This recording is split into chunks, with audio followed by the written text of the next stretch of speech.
Hola amigos de México en tu vida, pues muy buenas noches, muchísimas gracias por estar aquí con nosotros en un programa más y el tema de hoy creo que nos importa a todos y bueno, pues sobre todo no solamente a los que utilizamos lentes, sino creo que todas las personas y el tema de hoy es visión baja y para ello nos acompaña la optómetra Sandra Liliana Villegas Zúñiga. Muchísimas gracias, doctora, por estar aquí con nosotros en este programa en México en tu vida. Hola Angie, pues muchísimas gracias por la invitación y la verdad que para mí es un agrado poder explicar un poquitico de lo que hago y poder cambiar un poquito la vida visual de los pacientes. Muchísimas gracias. Te voy a presentar. Bueno, pues ella es residente aquí en México ya desde, pues yo creo que más de una década. Ella también, pues tiene estudios universitarios por la Universidad La Salle de optometría en Bogotá, Colombia. Tiene posgrados por la Universidad de Javeriana en la formación integral en el cuidado de la salud visual. Tiene también en planeación, administración, evaluación y control por el Tecnológico de Monterrey.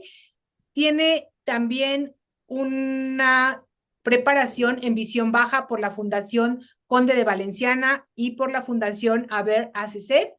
Tiene estudios también sobre fellow de lentes de contacto por la Universidad Antonio Nariño y es miembro del Centro Mexicano de Visión Baja, también es miembro del Internacional de COMOF AC, también es miembro de la International Association of Contact Lens Educators. Y bueno, experiencia laboral ni se diga, muchísima. Actualmente, pues ha trabajado en hospitales de reconocimiento como el Hospital Ángeles del Pedregal, el Hospital Ángeles de Puebla, la Clínica Oftalmológica del Castillo, el Hospital Médica Sur y también en mácula y retina Restorative. Y bueno, por supuesto, también imparte clases en la Universidad Nacional Autónoma de México. Y bueno, pues bienvenida, doctora. Realmente es un currículum muy amplio. Me llevaría todo el programa a hablar del amplio currículum que tiene la doctora, pero el programa se trata de visión baja. Doctora, comencemos por ¿qué es la visión baja? Ok, pues la visión baja nos encargamos de ver a los pacientes que su capacidad visual está muy disminuida y ya no se puede corregir con lentes convencionales como de armazón o de contacto o alguna cirugía de oftalmología. Entonces, pacientes, por ejemplo, con enfermedades como degeneración macular relacionada con la edad, retinopatía diabética, glaucoma, retinosis pigmentaria o a veces miopías muy, muy altas que generan lesiones más que todo en la retina, van a generar una disminución o del campo visual o de la cantidad de visión. Y ahí es donde entramos los de visión baja para poder conservar y ayudar a que los pacientes puedan utilizar esa visión que conservan. Ya. Ahora, las causas por las cuales las personas llegan a tener esta condición, ¿cuáles son? Entonces, una de las que más limita la visión es la degeneración macular relacionada con la edad, donde el paciente pierde la capacidad de ver el centro y solamente ve la periferia.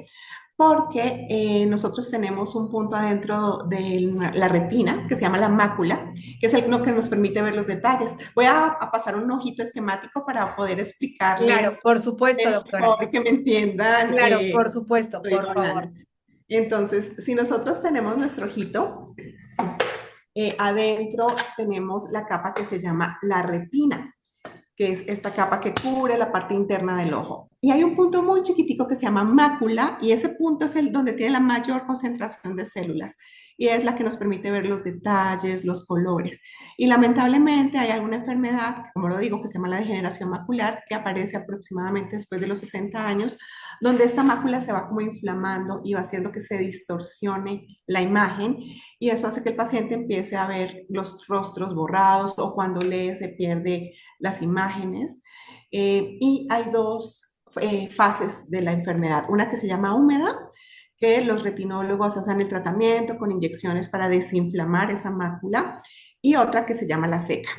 Nosotros en visión baja vemos esta fase seca. Cuando ya está seca, llegan a nosotros y lo que nosotros hacemos es primero ver qué capacidad visual tenemos. Entonces, para que nosotros entendamos un poquitico qué pacientes entran en este rango de la visión baja, quiero mostrar cómo nosotros medimos la capacidad y la cantidad de visión. Entonces, un paciente con una capacidad visual normal llega hasta el 20/20 que nosotros le llamamos, que es a 6 metros, ve las letras que corresponden idealmente ver a esa distancia. Los pacientes de visión baja no alcanzan a ver estas letras. Ellos ven desde un 20/60 hasta un 20/400, que son las letras más grandes de la cartilla. Entonces, cuando los pacientes vemos que su máxima capacidad visual están en este rango de la cantidad que nosotros podemos medir con la agudeza visual, ya deben acudir con nosotros a consulta para nosotros empezar a hacer la rehabilitación visual. Entonces, la degeneración macular, como le decía, es una de las causas de visión baja y otro problema que también estamos viendo es el glaucoma. Y lamentablemente, por ejemplo, el glaucoma es una enfermedad silenciosa Claro. donde empieza a aumentar el líquido que tenemos aquí adentro de nuestro ojito. Tenemos un líquido que se llama el humor acuoso y el humor acuoso empieza a aumentar. Ese líquido empieza a crecer más adentro del ojito, la presión del ojo empieza a aumentar y el paciente no genera ningún síntoma, ninguno. En sus primeras fases de la enfermedad, el paciente ve bien, se siente bien, pero cuando ya empieza esa presión del ojito a subir, a subir, a subir, va disminuyendo el campo visual porque la presión empieza a afectar el nervio óptico, que es el que nos conecta el ojito con el cerebro, todo el quiasma óptico. Ujú. Entonces, cuando empieza a afectar el nervio óptico, el paciente va a perder su campo visual y si no se atiende a tiempo, se va reduciendo hasta que alcanzan a ver solamente por un tubito y son enfermedades muy graves. Entonces, en esas fases, antes de que obviamente lleguen a una fase muy avanzada, lo ideal obviamente es que un glaucomatólogo haga el tratamiento correcto, controle esta presión intraocular, que llegue a niveles normales y ya cuando logra esta nivelación o estabilización de esta enfermedad, otra vez ya lo remiten con nosotros en visión baja para nosotros poder ampliar este campo visual. Entonces usamos prismas para que los prismas desplacen un poquito la imagen y amplíen ese campo visual que se está reduciendo. Claro. Ahora, visión baja no es lo mismo que ceguera total, son dos cosas diferentes.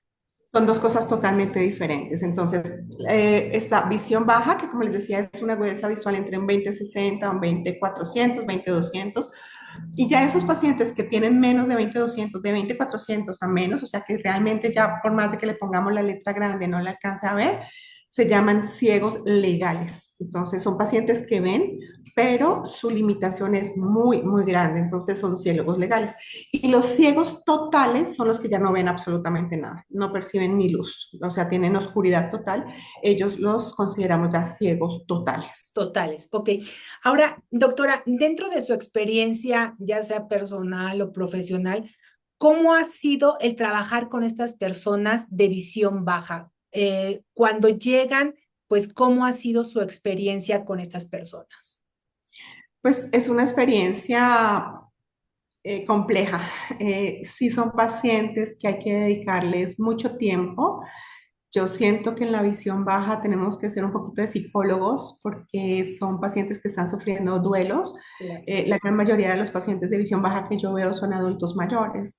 Entonces, aparte de su visión, hay unos que de pronto tienen alguna otra enfermedad, problemas cardiovasculares o han perdido algún familiar, el esposo. Entonces, son pacientes que vienen en una situación psicológica compleja, con duelos, donde como que todavía no han aceptado esta pérdida visual y entonces si el paciente viene con ese rechazo y esa negación a esta pérdida visual, es muy difícil que nosotros podamos obtener un buen resultado a la hora de rehabilitación en visión baja, porque pues lamentablemente ya no va a usar un lente normal.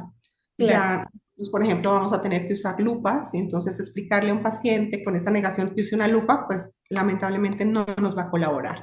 Entonces, lo primero que yo hago es que psicológicamente estén estables, que acepten el duelo y que ya vengan en un proceso de aceptación para que colaboren en la consulta, porque sí necesitamos que el paciente esté en toda la disposición y también si pueden venir acompañados de un familiar cercano con el que vivan, para que el familiar también entienda el proceso en el que están pasando y los puedan acompañar y apoyar en este proceso. Porque, por ejemplo, si viene un paciente de glaucoma, ellos, a pesar de que ven por un tubito, hay pacientes que ven el 20/20, o sea, pueden ver las letras más chiquiticas, pero están viendo así. Entonces, Claro, los familiares no entienden, pero sí, sí ve, sí, o sea, si yo le alcancé a mostrar algo y sí lo vio, o sea, sí ve.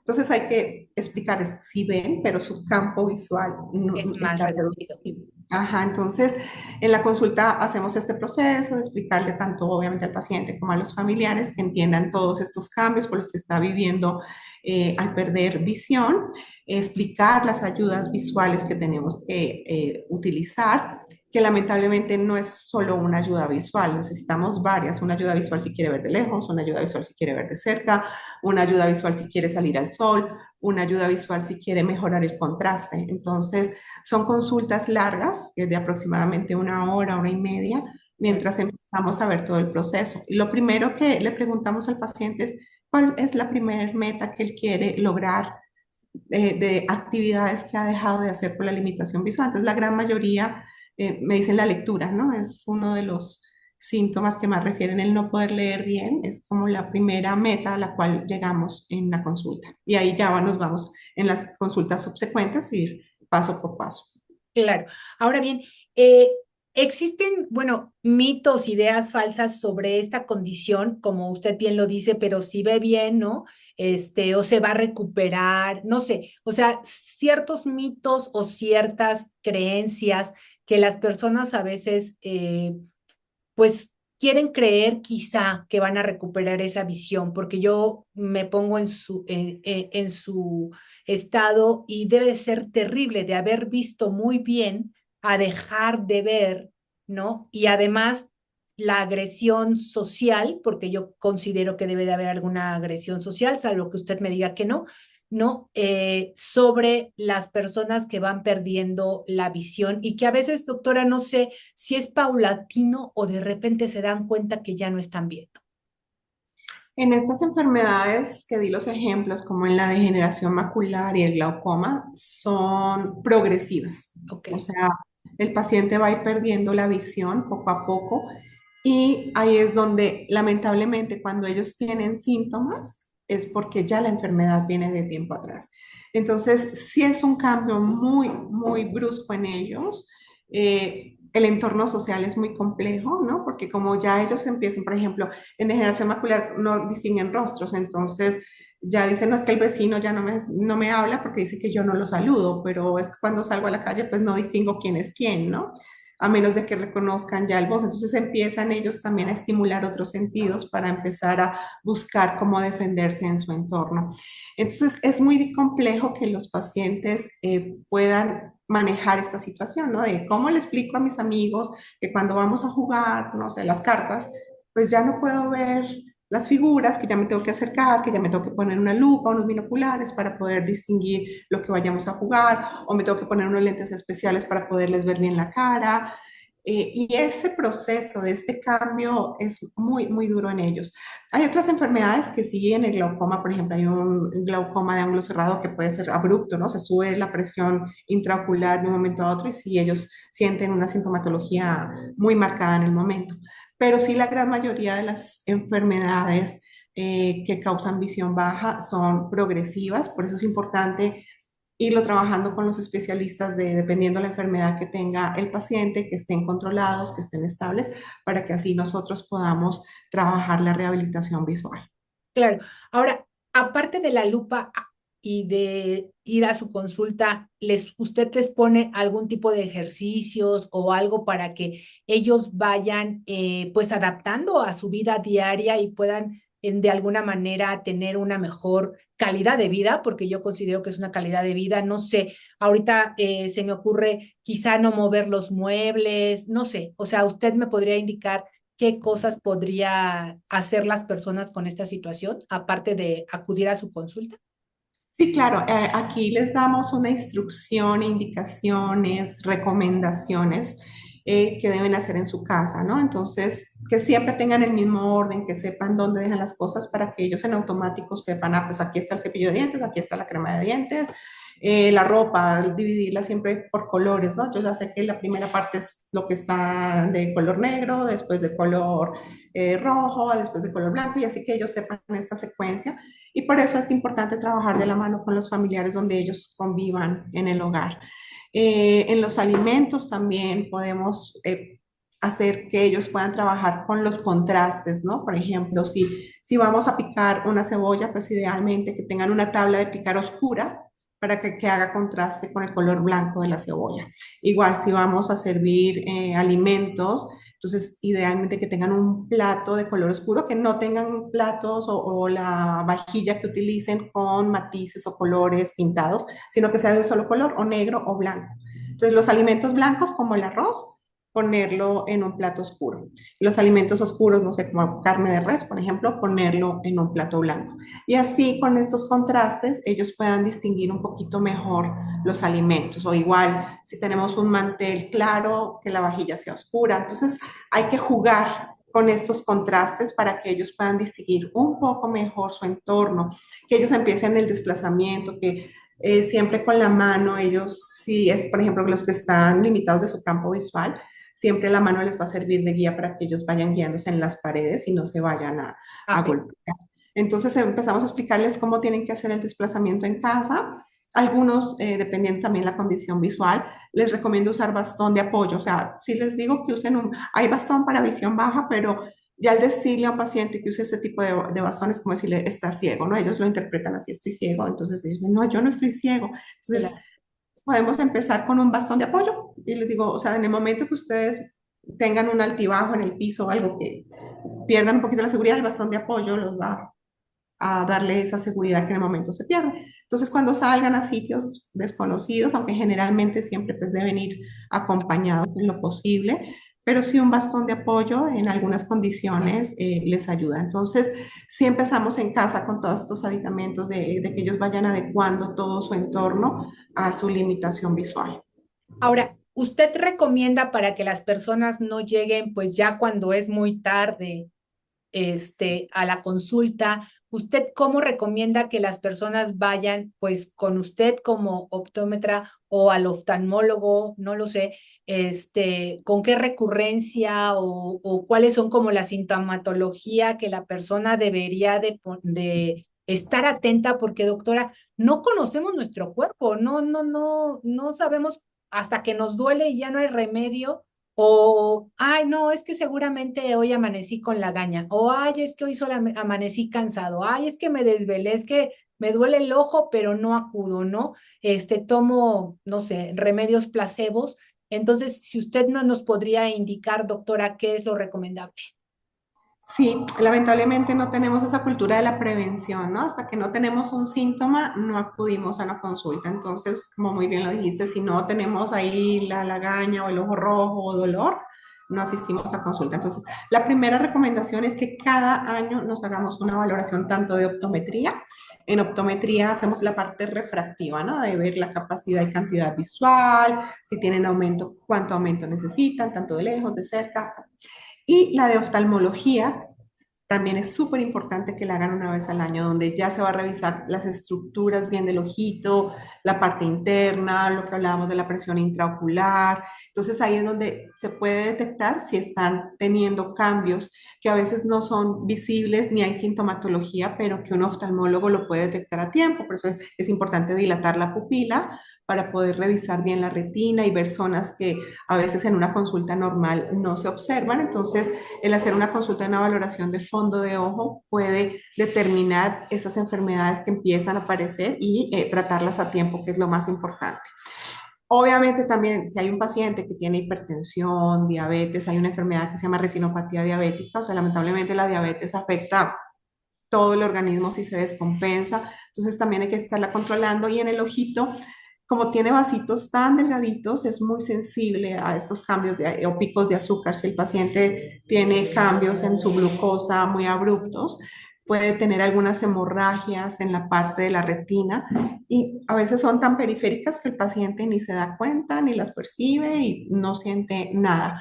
Cuando acude a una consulta de una valoración de fondo de ojo, ahí es donde detectan que hay algunas hemorragias, o sea, micro hemorragias, que pueden tratarlas a tiempo para que no crezcan y no avancen. Entonces, hacer una valoración cada año, así veamos perfecto, así nos sintamos perfecto, la verdad que puede hacer un gran cambio en nuestra vida visual. Y prácticamente aquí hay que remarcar que una cosa es el oftalmólogo y otra cosa es el optometrista, y con las dos personas hay que ir para poder prevenir este tipo de enfermedad como es la visión baja, y también cualquier otro tipo de enfermedad, ¿verdad? Porque a Exacto. veces hay alguna otra enfermedad que va a provocar visión baja. Exactamente, sí, hay varias, ¿no? También miopías muy altas que el paciente, lamentablemente, a medida que van pasando los años, esa miopía también va generando algunos cambios en los ojitos que si no lo revisan, pues va a cambiar, hacer daños en la estructura, sobre todo en la retina, porque, por ejemplo, un ojo miope es más grande de lo normal. Entonces la retina se estira, se hace más delgadita y también pueden tener desprendimientos de retina. Y los desprendimientos de retina a veces pueden aparecer igual en la parte periférica, el paciente no se da cuenta, cuando ya la retina empieza a desprenderse más, ahí es donde ya dice, ya no veo o veo algo raro o veo manchas, entonces ahí es donde acuden, pero entonces lamentablemente a veces se pierde parte de la visión si no se atiende a tiempo, entonces si hay enfermedades que si cada año van a sus consultas, pueden tratarse y detenerse, ¿no? O sea, lo ideal es siempre que no dejar que avance esta enfermedad. Claro. Doctora, para ir cerrando nuestro programa, ¿usted qué consejo daría a quienes acaban de recibir este diagnóstico de visión baja? Lo primero es sí que hagan un trabajo psicológico, que traten de hacer este duelo y de hacer la aceptación a esta pérdida visual. Y segundo, pues ya que acudan a nosotros como especialistas en visión baja para que les podamos ayudar en la rehabilitación, ¿no?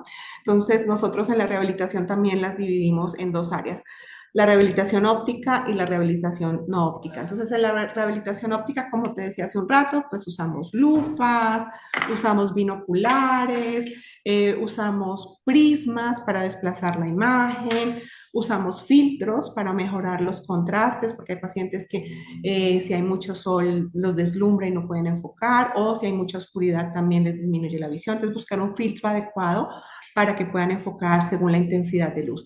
Y las ayudas no ópticas son las que hablaba hace un rato de cómo adecuar la casa, cómo hacer los desplazamientos para que en su entorno sea más amigable y tengan una calidad de vida. Doctora, ¿y cómo podríamos crear una sociedad más incluyente? Porque realmente no, al menos aquí en México y creo que en Latinoamérica, no lo sé, no tenemos una sociedad incluyente, y no pensamos que algún día nosotros también pues vamos a tener pues esas necesidades, ¿no? Porque no es algo que tengamos como previsto el no tener algún problema como la visión baja. ¿Cómo podríamos nosotros crear una mejor sociedad? Con lo que estás haciendo con estos programas para darle a conocer al mundo que es la visión baja. Lamentablemente, cuando yo digo yo hago visión baja, ¿todos qué? ¿Qué es eso? Pues es muy poco conocido, ¿no? Entonces, el explicar, el estar de boca en boca, por ejemplo, aquí en los pacientes así estén sanos, les explico todos estos cambios que pueden aparecer y que también la mayoría son después de los 60, 50 años. Entonces, crear esta cultura preventiva, ¿no? De estarle diciendo a todo el mundo, ve a una consulta preventiva, ve a una consulta de valoración, valórate, revísate cada año, así te sientas perfecto. Entonces, estos programas como lo que tú haces, nosotros ahorita ya estamos como mucho de redes sociales, ¿no? De Claro. poder explicar que hay maneras de que podemos llegar a una consulta y detectar enfermedades degenerativas o progresivas o agresivas a tiempo. Claro. Ahora, ¿qué mensaje le gustaría a usted dar ya como para finalizar nuestro programa para las personas que nos están escuchando? A lo mejor es un poco reiterativo, pero dicen que a veces hay que repetir las cosas. Y la segunda, que algo que es muy importante es que existen especialistas para cada una de las situaciones que podamos tener en los ojos, que a mí me gustaría remarcar eso, ¿no? Porque a veces un optómetra general o un oftalmólogo general pues quisieran abarcar y no necesita ir, no sé, con el retinólogo o con el especialista en visión baja o lo que sea, ¿no? Sí me gustaría que remarcara usted eso para que nuestros radioescuchas sepan que existen especialistas y subespecialistas en ese tipo de padecimientos.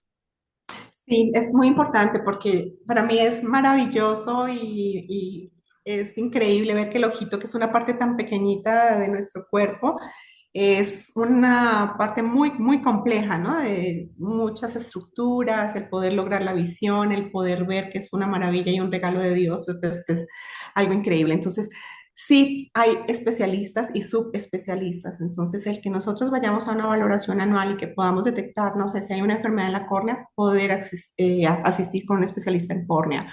O si hay glaucoma, el especialista en glaucoma, retina, especialista en retina. Y nosotros también en optometría, igual tenemos especialistas en pediatría, en visión baja, en lentes de contacto. Entonces, pues, yo siempre reitero que el zapatero a tus zapatos. Claro. Y de los pacientes que ya están en visión baja, también un gran mensaje que nosotros en visión baja les damos es, siempre hay algo por hacer, siempre podemos ayudarlos, apoyarlos, porque lamentablemente cuando no se conoce esta especialidad y el paciente empieza con esta limitación visual, dice, no, pues ya no hay nada que hacer, usted ya no puede ver, pues dedíquese a los audiolibros, a escuchar la radio, a escuchar la tele, pero no, si hay una visión que se conserva, esa visión podemos aprovecharla y que la puedan explotar y hacer algunas cosas que le permita esa visión que conservan. Claro. Doctora Sandra, ¿en dónde la podríamos localizar las personas que quisieran pues acudir a una consulta para revisión o los que ya tienen una visión baja? Si nos da sus redes sociales, su teléfono, ¿dónde la podríamos encontrar?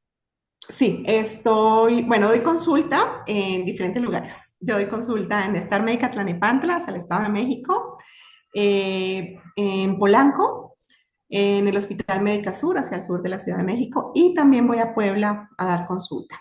Y en Instagram me pueden contactar como Tus Ojos Primero. Así estoy en mis redes sociales. Perfecto. Entonces, bueno, pues muchísimas gracias, doctora Sandra Lilia Villegas, Villegas Zúñiga. Muchísimas gracias por estar aquí en México en tu vida. Realmente nos ha ilustrado sobre lo que es la visión baja, porque yo no tenía como a ciencia cierta un conocimiento de que esto existiera, ¿no? Siempre dicen, pues a lo mejor es ¿cómo se llama, doctora, la enfermedad cuando ya las personas por edad tienen que usar lentes? No, Presbicia, la presbicia, la vista, que se presbicia, le conoce como la vista como cansada. la vista cansada, ¿no? Entonces, pues a veces pudiera confundirse, ¿verdad? La vista cansada con la visión baja también se pudiera confundir. Entonces, pues realmente ha sido muy enriquecedor este programa. Muchísimas gracias por estar aquí en México en tu vida. Muchísimas gracias por la invitación y espero que esta información les sirva a todos para que hagamos una medicina preventiva. Muchísimas gracias. Muchísimas gracias a ti que nos escuchaste en esta noche, en este programa del día de hoy. Y bueno, yo soy Angélica Mayén. Ya les compartiré las redes sociales de la doctora por si no las anotaron. Y nos vemos en la siguiente emisión. Muchísimas gracias. Hasta pronto.